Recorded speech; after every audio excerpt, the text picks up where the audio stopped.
This is 7National News making headlines. Dubai government looking to cut spending by 25%. Initiative to develop a generation of social entrepreneurs launched. And Tokyo Electric posts $15 billion loss on nuclear crisis.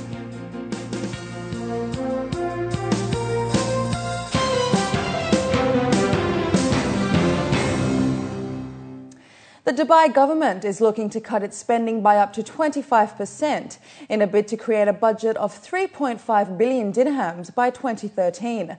According to a local paper, member of the Supreme Fiscal Committee, Ahmed Humaid Al-Tayid, said that expenditures should be cut to fill the financing gap, and additionally to restructure and merge operations of government departments.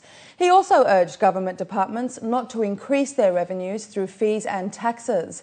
The Dubai government is looking to generate 29.9 billion dirhams in revenues against 33.6 billion in spending, according to the 2011 budget. Under the patronage of His Highness Sheikh Ahmed bin Saeed Al Maktoum, President of the Dubai Civil Aviation Authority, Chairman and Chief Executive of Emirates Airline and Group, and Chairman of Dubai Airports, a film and photographic exhibition was premiered recently to showcase the adventures of Namira Salim, the first South Asian woman to reach the North and South Pole. Beyond the poles, enraptured audiences, whilst leaving them speechless about Namira Salim's adventures to the Arctic, Antarctica and the Himalayas, which was all accomplished during 2007 and 2008.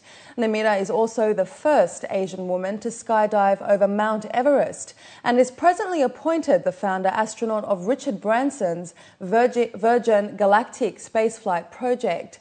Dignitaries present were His Excellency Jamil Ahmad Khan, Ambassador of Pakistan to the UAE, His Excellency Tariq Iqbal Sumro, the Consul General of Pakistan, as well as university students from leading institutions in Dubai. We really feel proud of her. She is a great source of inspiration for Pakistani women, and she is in fact a role model for our females. So inshallah, it will go a long way in our inspiring in our women in Pakistan. I decided to, do more on Earth before I could head for the stars. And I decided to go as far as possible on Earth before heading for space. And I guess the best places to think of was the three poles. So it was the North-South poles and Everest in my own unique way. Namira Salim and her family have been living in the UAE for 30 years. Today, she is considered a Universal Peace Ambassador, having received a Medal of Excellence by His Excellency Asif Ali Zardari, President of Pakistan. Namira is a lover of arts and poetry and conveys to all the women in the Gulf and beyond that with determination and faith, the sky is the limit. The Emirates Group for Corporate Social Responsibility has launched a new initiative under the name of Social Entrepreneurs. The program aims to build a generation of young entrepreneurs and enable them to have an active contribution in the social and economic development. The project foresees the adoption of social projects that are economically feasible in the areas of health, education, environment, culture and volunteer work, all in accordance with the legal framework adopted in the Chambers of Commerce and Industry community companies.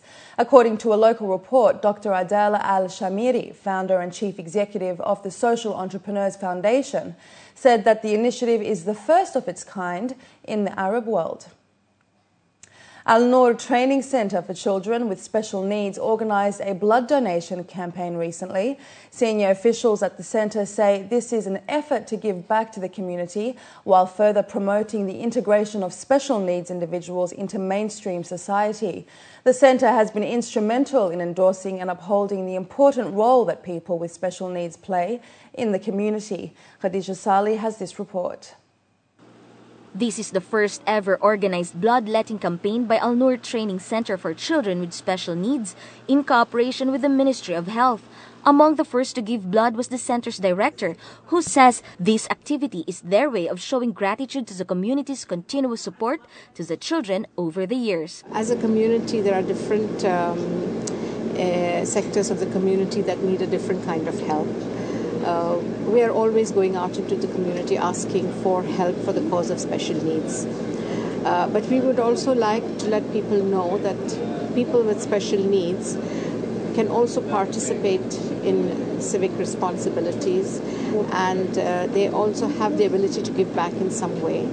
And donating blood is one of the ways of giving back. For the first time, there were 6 special needs donors who passed an extensive health and medical check. The initiative attracted 50 more contributors comprised of the center staff, volunteers, and parents. Normally, at least minimum once in a year, we donate blood. And this year, this is the chance for me to give for all, whatever the program is organized for her. I gave last time in February to mark my daughter's birthday. So, likewise, when I get the opportunity, I will give it. Why not? We all live in the same world, right? So it makes a big difference. With the success of the initial activity, the center committed that they will now hold this event annually. This highlights the functional integration of those with special needs into mainstream society and their ability to shoulder some civic responsibilities. Ultimately, they too hope to contribute to the UAE's blood supply and help save lives. Namira Salim, 7National News. The Dubai Traffic Police Strike Force has recovered 741 million dirhams in unpaid traffic fines since it was created 2 years ago. According to a local report, Major General Engineer Mohammed Saif Al-Safin, Director of the Traffic Department at Dubai Police, said that the investigation team has made great efforts since its launch in the mid of 2009 to arrest lawbreakers who avoided the payment of their fines. He added that the strike team have been successful in cracking down on those who had accumulated violations. The first quarter of this year saw the recovery of nearly 200,000 dirhams worth of fines. The Sharjah government has allocated 201 plots of residential land to citizens in the Khurfakkan region. According to a local report, Chairman of the Sharjah Planning and Survey Department, Saleh bin Batti, announced that the land allocations come in line with government plans and added that another 257 applications for plots are currently under study. The department is moving ahead in accordance with a plan for housing policy adopted by the supreme authorities. Private construction firms must prove they have new orders and are in business in order to gain new visas for new workers, according to the Ministry of Labour. The ministry also stated that companies who cannot provide housing for their expat workers will also be denied visas for their staff. At their weekly meeting, officials said that the ministry usually takes strict measures before approving new work visas to verify a company's actual need for labour.